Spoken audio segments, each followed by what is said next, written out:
Hello there, welcome to this edition of Global Business Africa. Happy holidays, everyone. In the course of the hour, we're going to be running through the business news stories you need to know about from Africa and beyond. Here's what's in the pipeline tonight. SMEs are earmarked to play a vital role in the recovery in South Africa. The COVID-19 pandemic is dampening holiday celebrations in Kenya and elsewhere across the continent. And now that a Brexit trade deal has been signed, what exactly does it mean for the UK and the EU?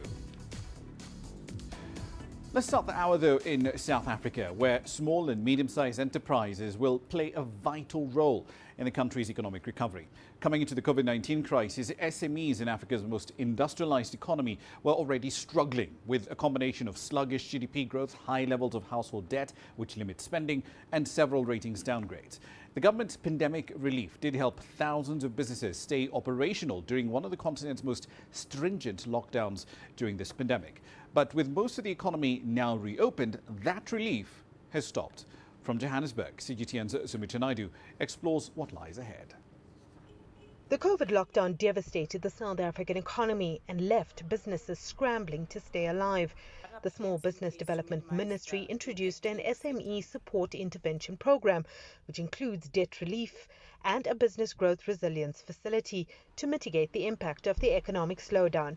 But a second, more severe wave of COVID infections is again causing uncertainty for local entrepreneurs. A lot of small businesses have gone under, and hopefully they can be reinvented, rejuvenated, because the small business sector is very important. Each small entrepreneur might only have a few staff, but if you add them together, that's a huge amount of people that are employed and who often at the moment need to be re-employed when these businesses start up again.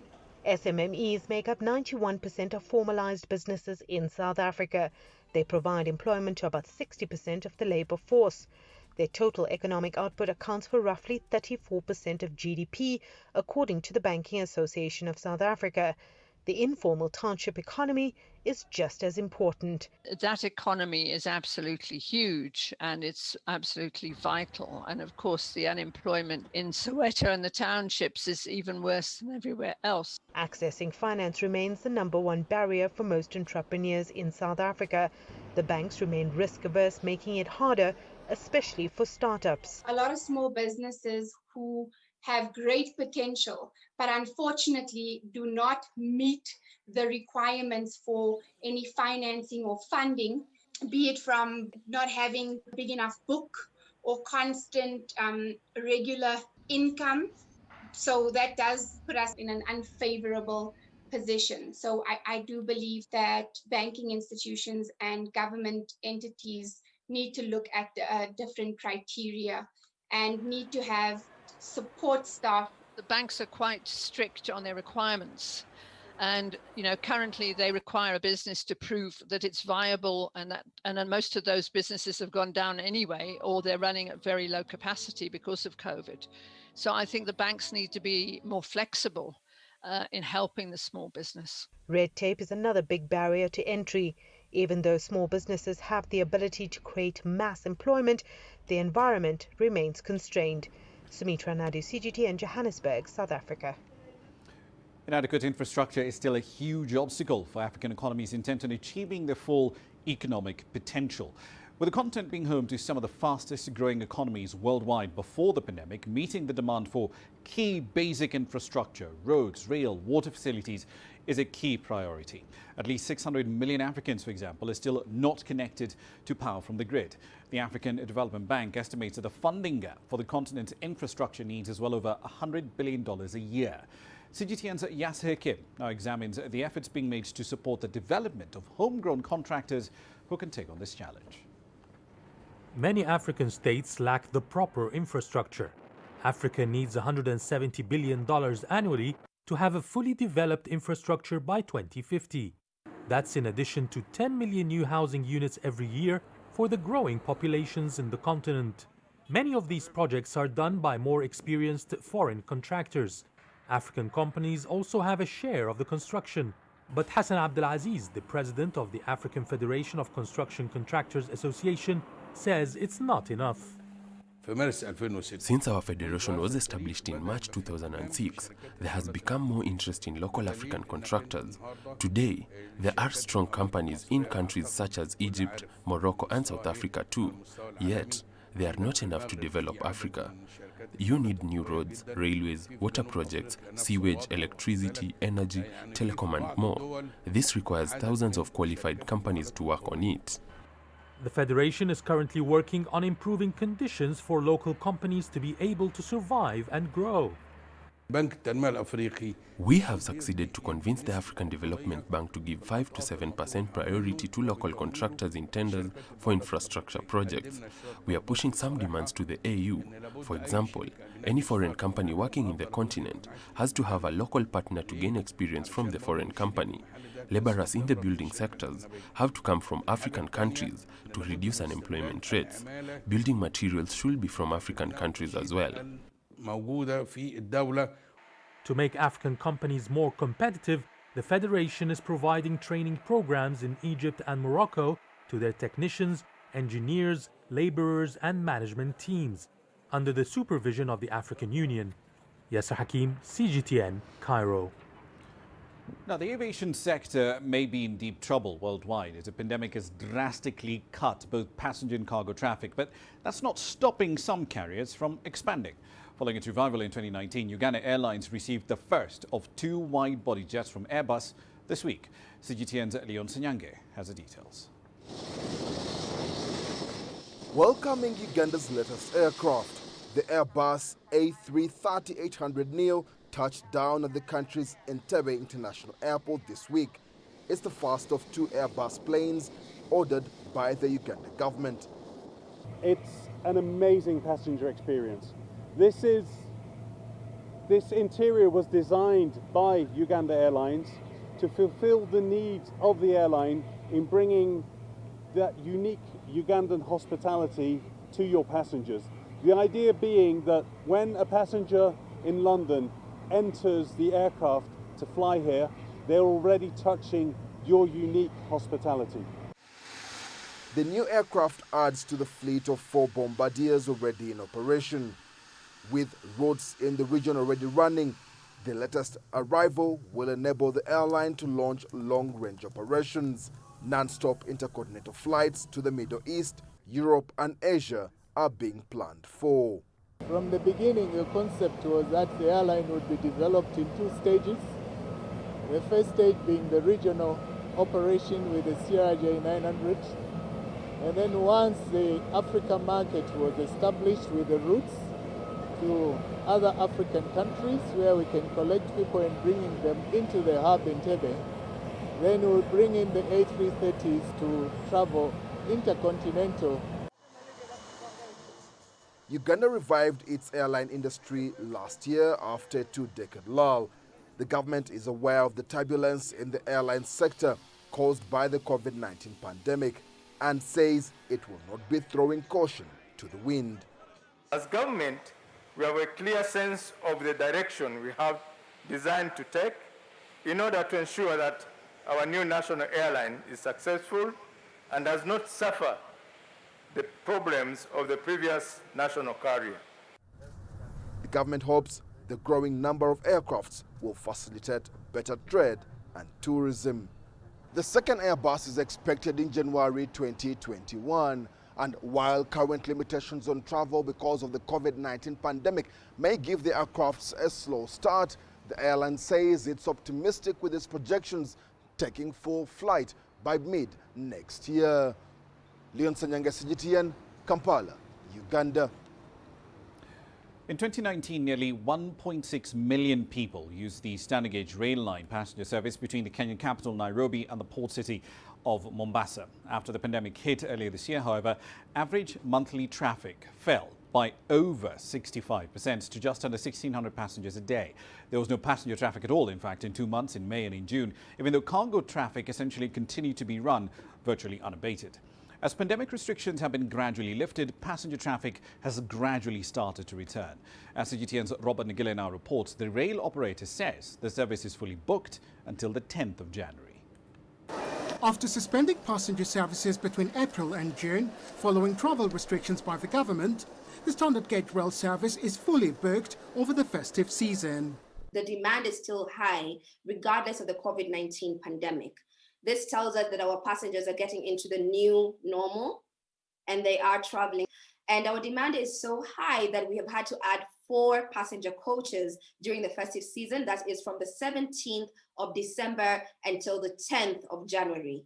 Despite the government urging Kenyans not to travel over the festive period in an attempt to control the spread of the virus, those calls have gone largely unheeded. The rail operator says adequate measures against COVID-19 have been put in place for passenger safety. Passengers we spoke to said they were satisfied with the measures. We are, first of all, washing our hands at the entrance. And as well, there are people who are checking the temperature. When you come inside, we are sanitizing at the ground floor. When you come at first floor, again, you sanitize. There is a heavy security presence at the Nairobi terminus. Passengers undergo several security checks before accessing the terminal with round-the-clock police patrols. Despite a surge in infections in recent weeks, many say the festive season is the first chance they've had to visit family or just take a break. Yeah, I'm looking forward to going home because I've not been home the whole year because of the lockdown, quite the half of the year. So, and as well, keeping safe away from parents. So I'm looking forward to seeing them. Been a very difficult here, you can tell. Huh? So maybe some 2 days to relax and just wind up and forget about everything so that when we are starting 2021, we start on a fresh gear. Built and financed by China, the standard gauge rail service has cut the travel time between the capital Nairobi and the coastal city of Mombasa by half to just 5 hours. Kenya Railways says the service has recorded a 94% occupancy in the past 2 months. Thousands of travellers are expected to use the service into next year, barring any travel restrictions. Ramah Nyang, CGTN, Nairobi, Kenya.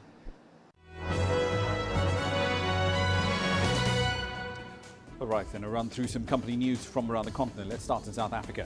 South African Airways has reached an agreement with 4 unions and non-unionized members to pay 3 months of deferred salaries. The workers in question will receive a 6% increase backdated to April and a pro rata savings towards the 13th check. The National Union of Mine Workers, the SA Cabin Crew Association, as well as the SAA Pilots Association have not accepted the deal on the table. The government says individual members of these unions, however, are welcome to accept this offer if they wish to. In Nigeria, the fintech startup AllB is planning to expand its payment service to North Africa early next year. The volume of monthly settlements on the AllB platform grew nearly 4-fold to $1.4 billion last month. That's as people sought alternative payment services during the coronavirus-induced lockdowns. AllB currently processes about 80% or so of bank transfers among mobile money operators in Nigeria and at least 20% of non-merchant point-of-sale transactions too. Grand Parade Investments has encountered another snag in its near year-long effort to dispose of Burger King South Africa. The Cape Town-based firm entered talks in February to sell its 95% stake in the fast food chain and the 100% it does hold in Grand Foods meat plant to a private equity fund, Emerging Capital Partners, or ECP. Now, the deal was meant to be wrapped up by the 30th of June, but on the 29th of July, GPR announced that the terms of the sale had been renegotiated after COVID-19 wiped out some $6 million off the value of Burger King South Africa. And Airbus is soliciting engine ideas for a narrow-body jetliner in development with General Electric. Now, it's unclear at this point whether the mooted aircraft will be a new model or an upgrade to one already in the firm's catalogue, like the A320neo or the A220 single-aisle jets. Airbus had previously indicated that the firm's next narrow-body planes will be a carbon-free design, with work underway on developing a hydrogen-powered aircraft. That's a run through your company headlines.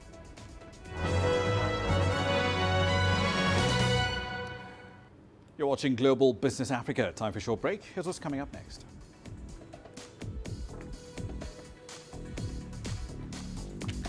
The COVID-19 pandemic is dampening holiday celebrations in Kenya. We'll give you a picture of the mood. And Uganda plans to develop ports on Lake Victoria to spur economic growth and regional logistics lines. Africa is the nexus of enterprise, and global business will tell you why it matters. From the mega investment projects to multi-billion-dollar mergers and acquisitions. Africa today collects, just in terms of revenues from taxes alone, $545 billion a year. If you take 10% of that and you devote it to the energy sector, problem solved. All this on Global Business, weekdays at this time on CGTN.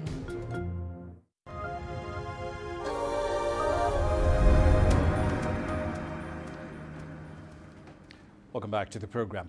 At a time when funding for startups is difficult to come by, a Nigerian automotive tech startup has raised $3.4 million to expand its operations in Nigeria and in Ghana as well. The investment follows AutoCheck's acquisition of the Cheki brand, CHEKI brand, in Nigeria and in Ghana in September. Here's CGTN's Deji Badmus with the details. The funding is a clear indication that even in the face of the debilitating global COVID-19 pandemic, investors' appetite is still high, and some local tech companies can still attract huge investments. Etop Ikpe started AutoCheck in August this year after leaving another auto tech startup, Car 45, which he co-founded. He says AutoCheck was born out of the need to disrupt an underutilized and untapped industry. So AutoCheck is an automotive technology platform that basically on one end gives customers access. So we have an app, and on that app, it gives customers who download and use the app the ability to, one, apply for fast and affordable car financing. So if you want to buy a car and you need financing to support your purchase, you can get that very rapidly approved. It also gives customers access to maintenance services. So if you have a car you want to maintain, do anything around your car, service, whatever, you also can get that service there because we have various service providers.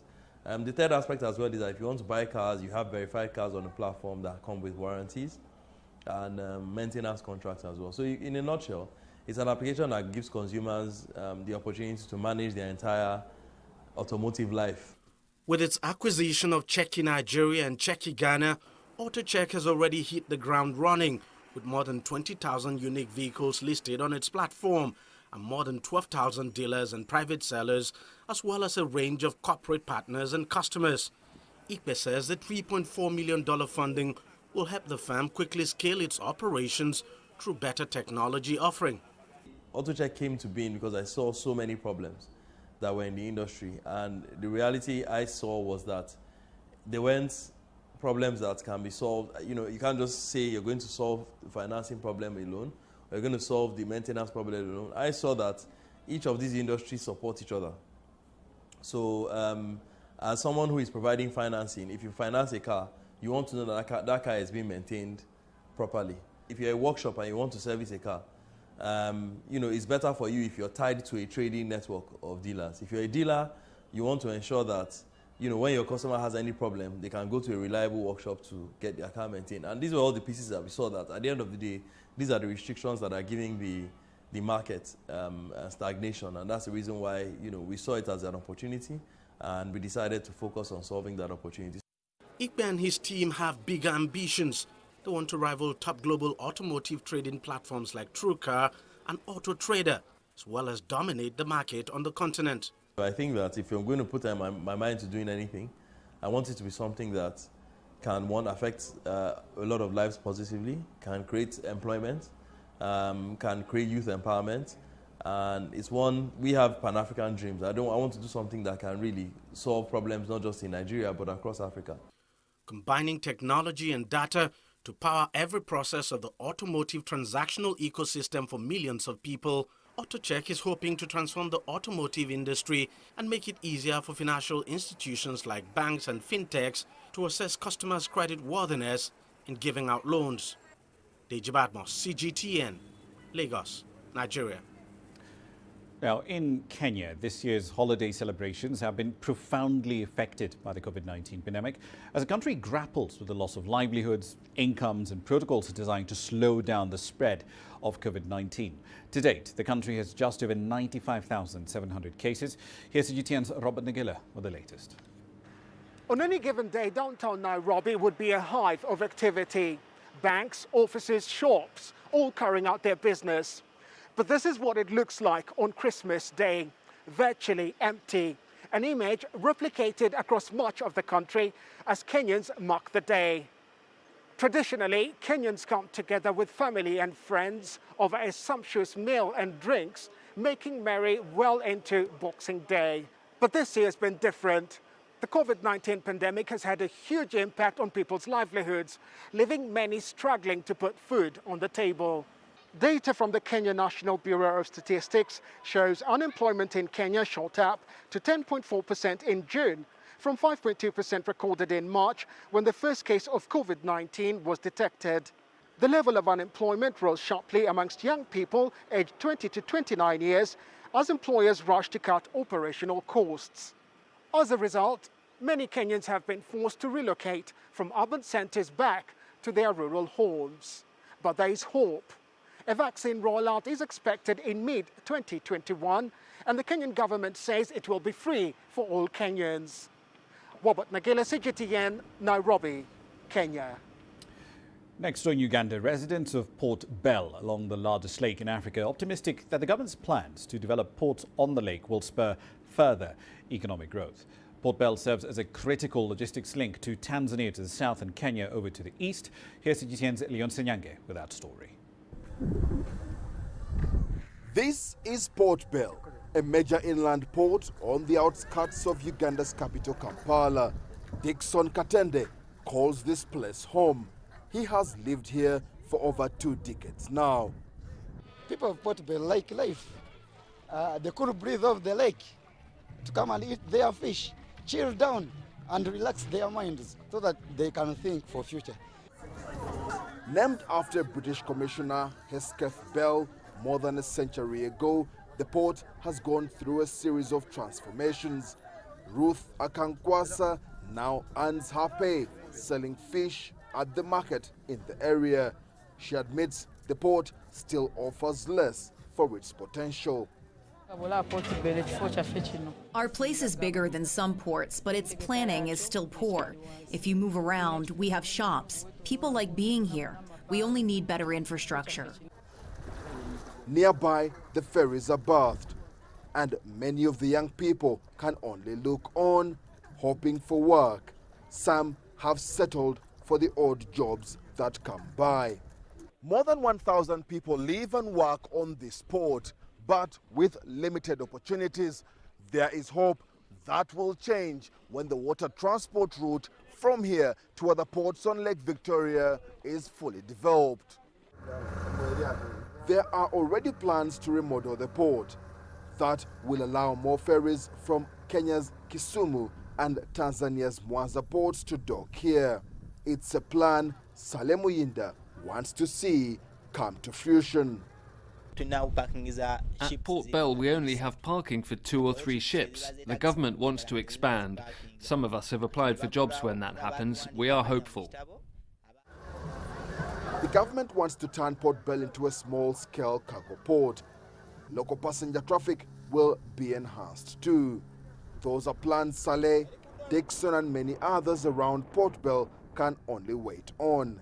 And hopefully that will inject more life here. Nyange, CGTN, Kampala, Uganda. 3 university students in Tanzania have emerged as the first prize winners at Huawei's annual ICT competition in the Sub-Saharan Africa regional finals. 3 others got the second prize in the global event. Tanzania's Prime Minister Kassim Majaliwa presented the awards to the winners at the University of Dar es Salaam. CGTN's Isaac Lucando has the details.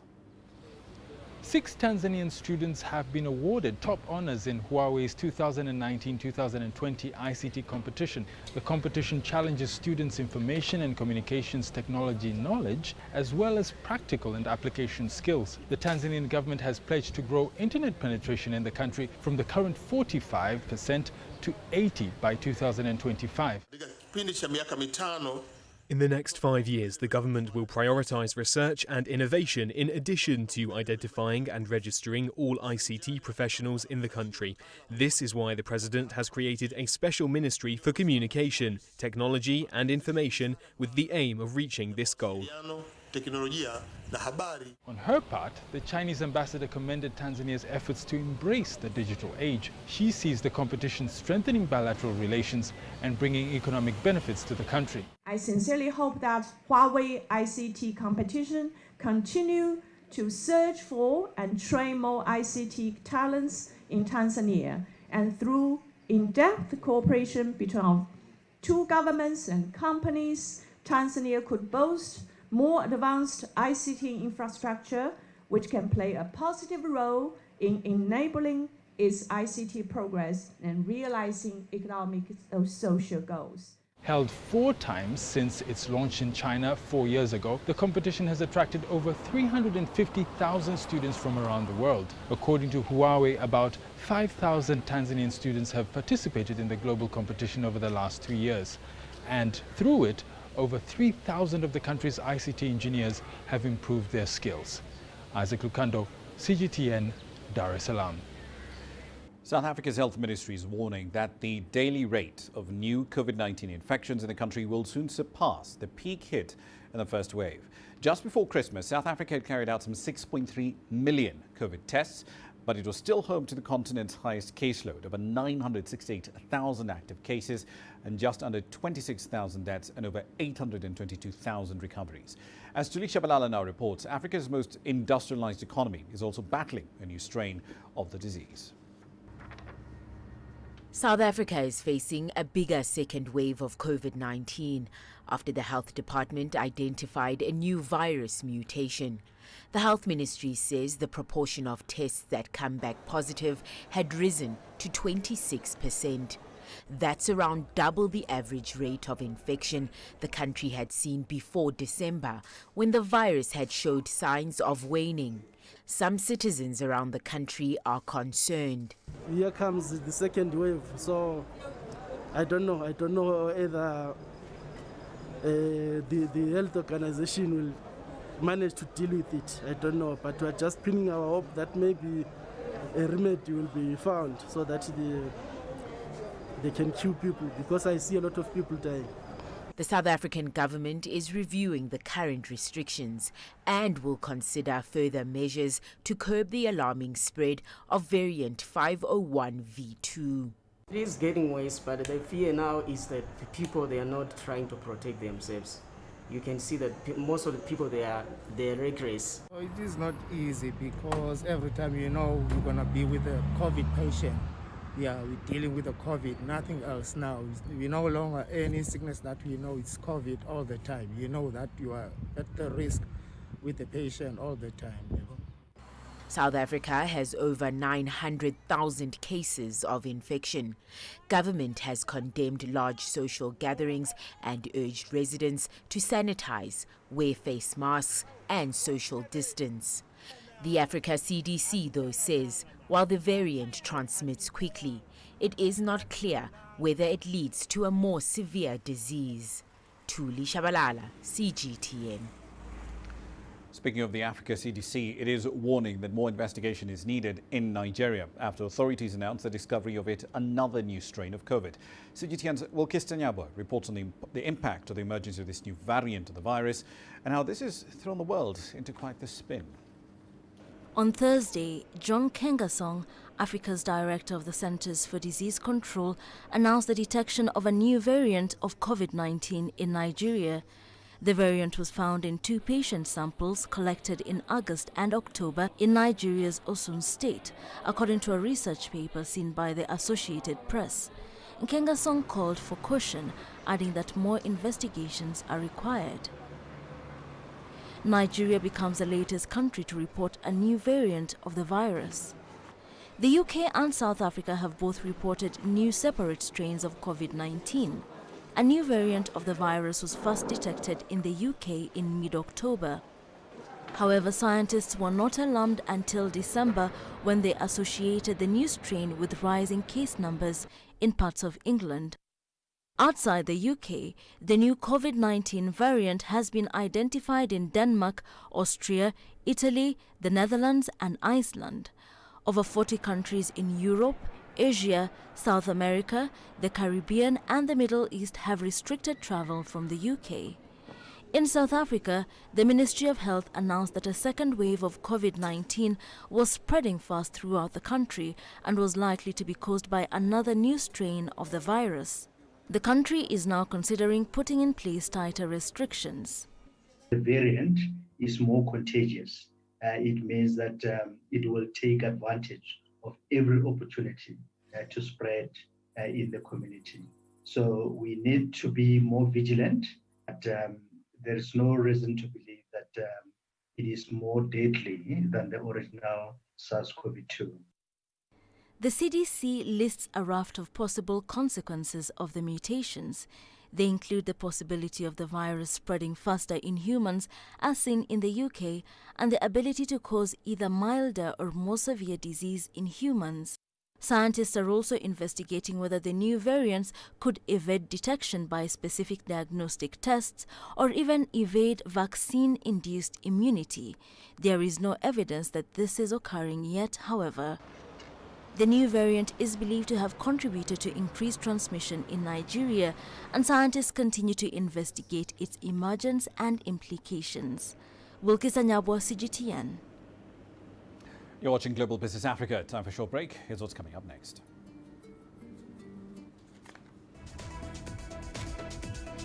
We'll examine what the Brexit trade deal means for both the EU and the UK.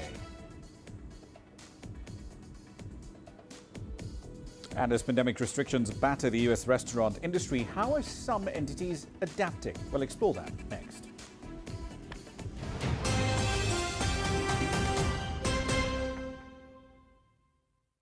Business in Africa is at a crossroads. We celebrate those who are adopting and thriving despite the challenges, from grassroots to big businesses. Global Business takes you along for the ride as we track the making of a giant. Only on CGTN.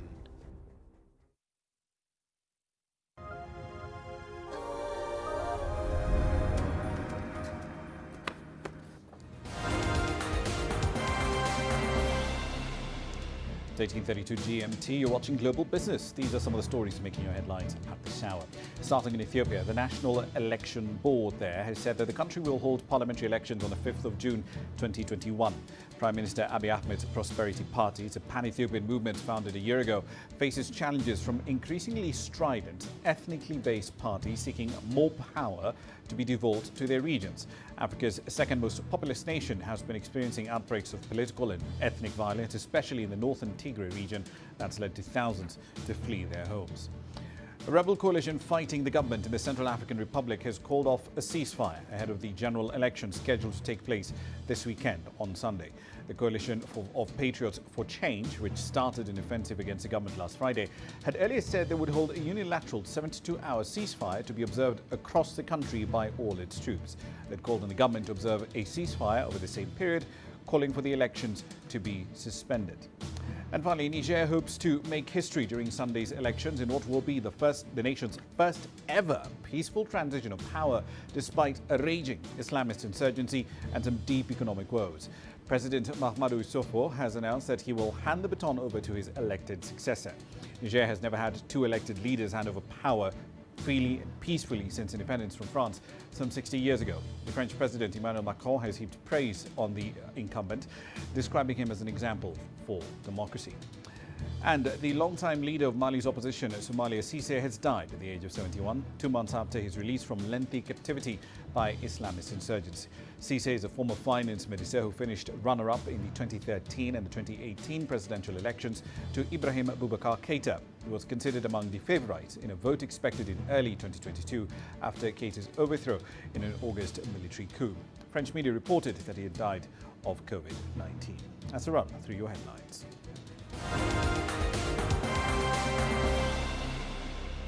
Now, barely 24 hours ago, the United Kingdom and the European Union reached a post-Brexit trade deal 4.5 years after the UK voted to leave the EU. Strenuous negotiations took nearly a year, with the agreement coming just days ahead of a year-end deadline when the Brexit transition period was due to end. European leaders say they're relieved, while the British Prime Minister says his country has, in his words, taken back control of its laws and its destiny. Benji Haya has this roundup from Brussels.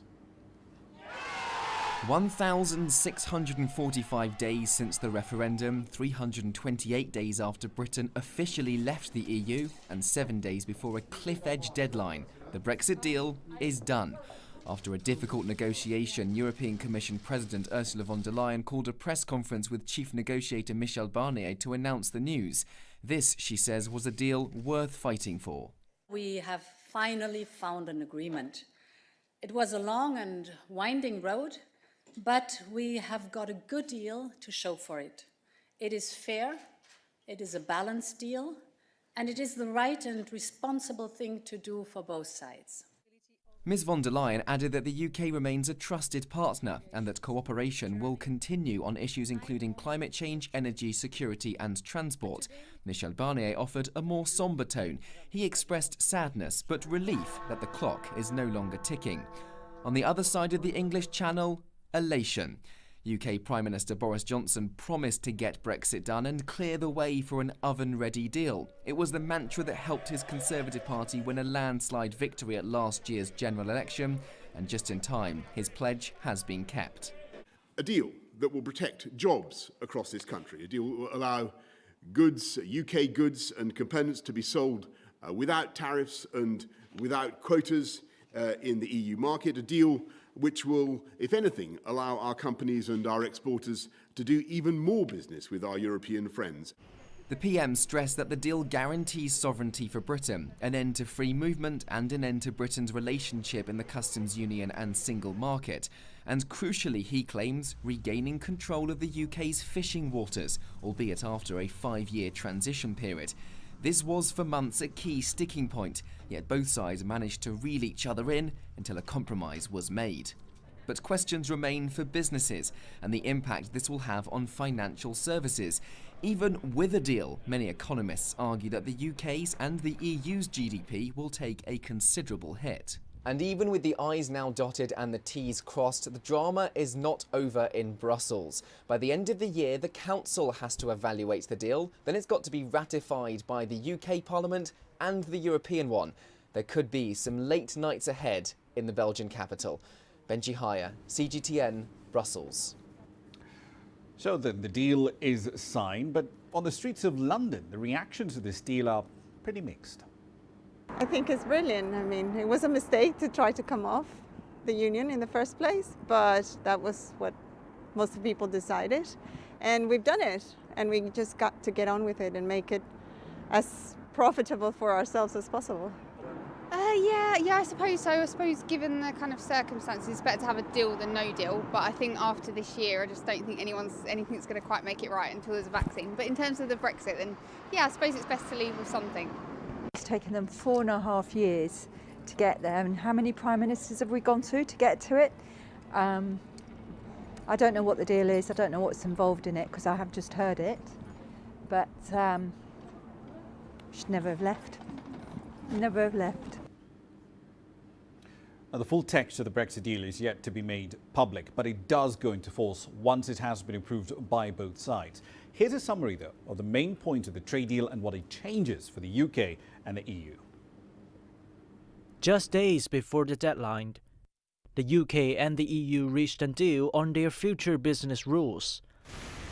For their separate markets, the two sides agreed to trade without extra taxes put on goods and no limits on the amount of goods to be traded. The deal also covers their trade last year, worth £668 billion, or over $900 billion. This brings some relief to UK companies hard hit by the coronavirus pandemic, but they will need to comply with both UK and EU standards for future trade, which rely a lot on the EU market. Fishing rights, another stumbling block, saw compromise. The deal reduces the EU's fishing in British waters by 25%. A quarter of the EU's catch by value will be repatriated to UK-flagged vessels, seen as an exchange to their access to British waters. The cut will be phased in over 5.5 years. After that, there will be annual negotiations about who can catch how much fish and where. The deal mainly focuses on trade, but changes will also be brought to UK nationals who live and work in the EU. They will need EU visas for stays over 90 days. Short-term business travelers must have a work permit. Experts warn those who still work in the EU for limited periods of time might face fines unless they get advance authorization. British students won't have convenient access to educational resources. Except for Northern Ireland, the UK won't continue to participate in the Erasmus scheme. The university exchange program helps EU students study in other countries. The deal is expected to take effect from the beginning of next year, and many involved will have to adjust to the changes sooner, not later. Li Jingyi, CGTN. Now, that trade deal with the EU doesn't mean that Brexit talks in total are completely over. Oh no, far from it. Spain and the United Kingdom will continue their talks on the British territory of Gibraltar. It's on the southern end of the Iberian Peninsula. Spain is now claiming sovereignty of a port that it ceded to the UK after it lost a war in 1704. It's clear that Spain and the UK don't agree on sovereignty issues. We have claims, and so do they. But we think this shouldn't be an obstacle to look for an agreement relative to Gibraltar that will allow us to build an era of shared prosperity. In any case, Spain wouldn't be the cause of failed talks. We will continue to look for this agreement where evidently, as in all agreements, both parties must agree. Today marks the 5th anniversary of the establishment of the Asian Infrastructure Investment Bank, or the AIIB as it's better known. It's Asia's first multilateral development bank and it's got a very keen focus on infrastructure. Here's a look at the bank's history and achievements thus far. With its headquarters in Beijing and an authorized capital of $100 billion, the AIIB has become the world's second largest multilateral development institution after the World Bank. In 2013, Chinese President Xi Jinping proposed to set up the AIIB, which has played a key role in the country's Belt and Road Initiative.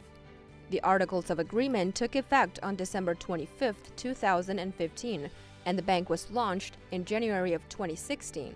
The bank is designed to fund much-needed projects in energy, transportation, water management, telecommunications, rural infrastructure, and environment protection. Its membership has grown to 103 from the 57 founding members, and it has provided nearly $20 billion in investment.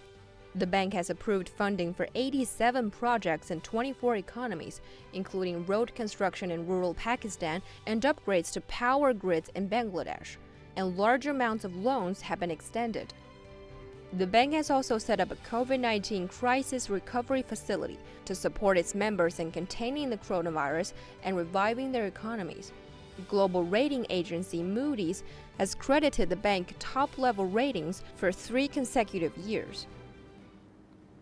Farmers in India have sent a letter to the government saying they are open to talks, but they need a more concrete, clear proposal from the government. Farmers from several states have been camping on the outskirts of New Delhi for nearly a month now. They're protesting against new laws passed in September, which they say threaten their livelihoods. With the details from Delhi, here's CGTN's Ravinder Baba. It's almost a month that these farmers have been camping on highways around Delhi. All the entry points have been blocked by them, although there are peripheral routes which are being used. As you can see, there are community kitchens running on these highways. The farmers say these highways have become their new homes whole day these community kitchens are running. There is support which is pouring in from all corners of the country and also from international communities. These farmers are saying that they are not going to leave these highways unless the laws are repealed. As you see, this is how the whole day people get to eat. There is people who are coming to volunteer, to cook, to serve. These are community kitchens which happen in the Sikh religion, and that is what we see here on a daily basis, and this is being sustained by them. These on the other side, as we can show, they have like homes here. These tractors are their new homes. They have been living in these tractors. Apart from that, now tents have also come up on this highway. This very highway used to be a very small protest in the beginning, but today, almost the 30th day, it's much larger. More and more states have joined in. It's not just the farmers from Punjab, but from Rajasthan, Uttar Pradesh, other states. They are joining in. They are coming in here to show their solidarity. They all believe that these laws are not going to help them and they should be repealed, even though the Prime Minister has been saying again and again that these laws will be in favor of them. They will earn more because of these new laws, but the farmers are not willing to compromise, neither is the government. So let's see how long this movement is sustained with so much intensity as we see now. Ravinder Baba, CGTN, Delhi. The United States will require airline passengers from the United Kingdom to have proof of a negative COVID-19 test before departure starting next week. The US Center for Disease Control and Prevention says passengers will need to get that result within 72 hours of their flight, and they have to provide documentary proof of it to the airline. The US is the latest country to impose some travel restrictions because of a new COVID strain in the UK. Now, the restaurant industry in the United States has been hit fairly hard by the COVID-19 pandemic. In a suburb of Chicago, the owner came up with a creative way to help his business stay open. Here's Dan Williams with that story.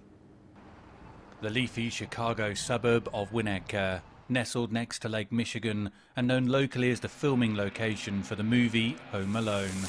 It is also home to 501 Local, a restaurant that opened just before the pandemic began. Can I have a cauliflower soup? It's almost like it's a comedy sometimes, because it's like, what else can happen to us? You know what I mean? So obviously it's been very difficult. Illinois has joined other regions in once again imposing a ban on indoor dining.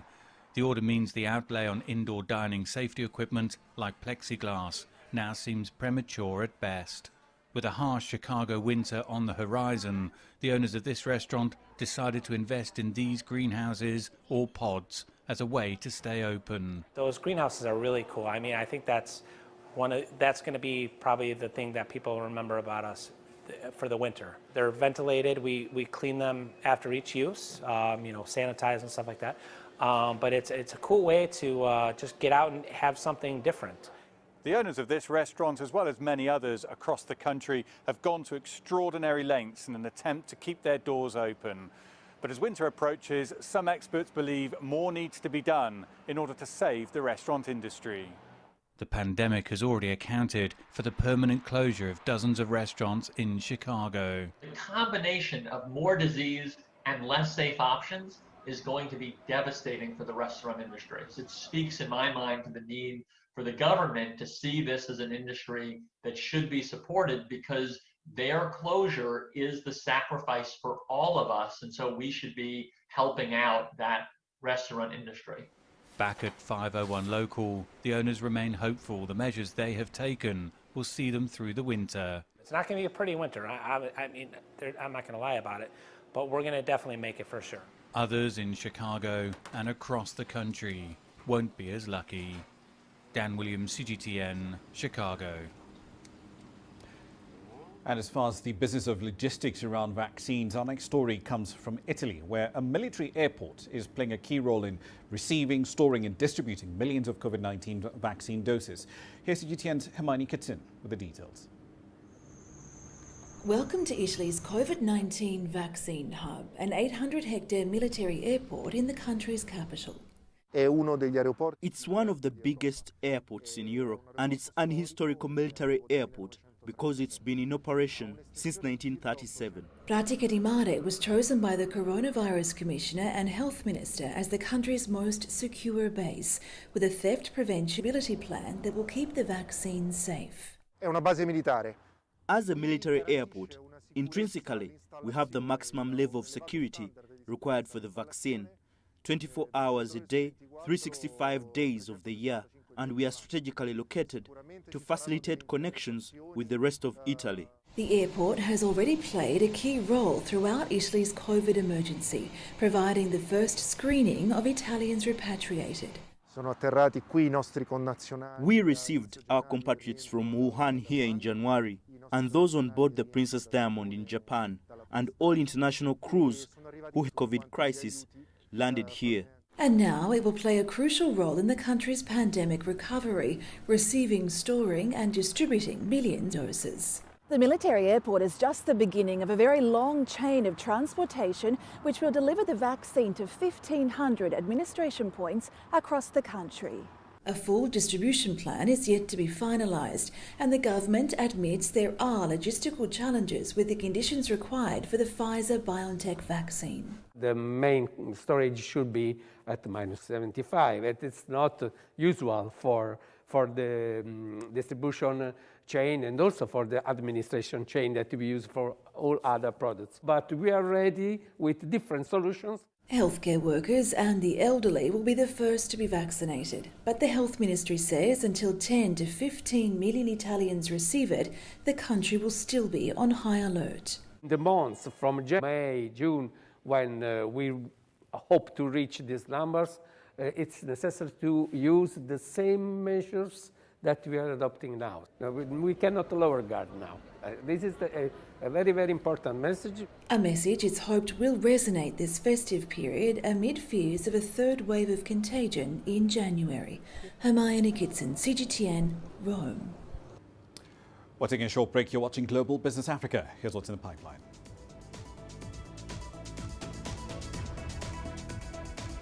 We'll take a look at some of the inventions and adaptations across the continent that are helping to combat the spread of COVID-19. Images may appear to be identical, but looks can be deceiving. The difference is not always obvious. It has to be discovered. There are always different sides to a story. We put the focus on the details. To see more, to understand better. CGTN. See the difference.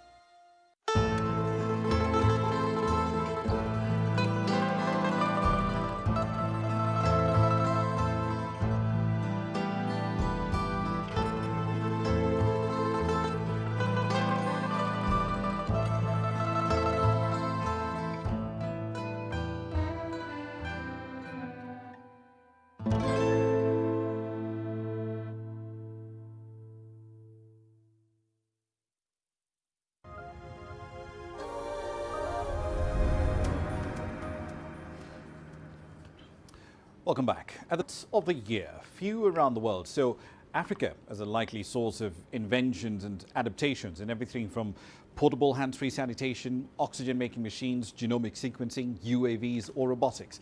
But despite all its economic and social damage, this pandemic has unearthed the previously hidden talent of young people right across the continent. CGTN's Daniel Arap explores some of these ideas and, more importantly, the people who are helping Africa deal with COVID on grassroots tonight. And we built it all here to build our societies, we designed everything you see. Some of Africa's young innovators saw COVID-19 as an opportunity to solve the challenges the virus imposes. In Kenya, a group of 16 students from Kenyatta University, daring to dream big, went a long way to develop a ventilator as part of efforts to combat coronavirus.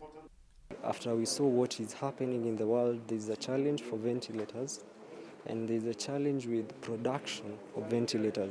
We decided we could not sit down and wait at home or quarantine, so we decided to come up with how we can make a ventilator that will support and save lives. In Uganda, necessity became the mother of innovation. Young minds in this East African country invented an automatic solar-powered hand-washing machine to help vulnerable communities keep off the virus. Another successful invention came in from Egypt, where a robot equipped with defined mechanics to to take nose and throat swabs required for coronavirus testing was designed. The government of Tunisia also sought the support of a local company, Over Robotics, to help enforce lockdown restrictions during the pandemic and slow the spread of the coronavirus. P-Guard, which is remotely operated, is equipped with thermal and infrared imaging cameras, together with a sound and light alarm system. The robot was widely used in the Tunisian capital to help effect a COVID-19 curfew. In South Africa, locally made ventilators helped to save hundreds of lives in the initial stages of the shortage of such equipment internationally. Early this year, scientists who work at Kenya Medical Research Institute successfully sequenced genomes of SARS-CoV-2, the virus responsible for the global COVID-19 pandemic, obtaining important information about the genetic composition of viral strains. We will take coronavirus when we are less busy. We'll put it through the machine and we'll be able to describe to you how it looks like. Whether it looks like the coronavirus in Congo or in China, or the relationship, or whether ours came first from Italy before here. The successful genome sequencing was a significant milestone for the East African country in the fight against the pandemic. Africa's young innovators continue to blaze the trail in fighting the deadly coronavirus pandemic, with me dreaming big and making the continent proud. Daniel Arap Moy, CGTN, Kampala, Uganda. Last story for the bulletin comes to you from South Africa. A new exhibition underway in Cape Town aims to remind us all about the fragility, importance and the beauty of the oceans that cover nearly 3/4 of the planet we call home. Unlike most exhibitions which take place inside galleries, Wild Seas is a photographic exhibition that's using the Atlantic as its backdrop. CGTN's Travis Andrews has that story. It's visually striking, powerful and is a tribute to the wonderland of the world's oceans. It's also a reminder of how fragile and vulnerable the oceans are to issues such as overfishing and climate change.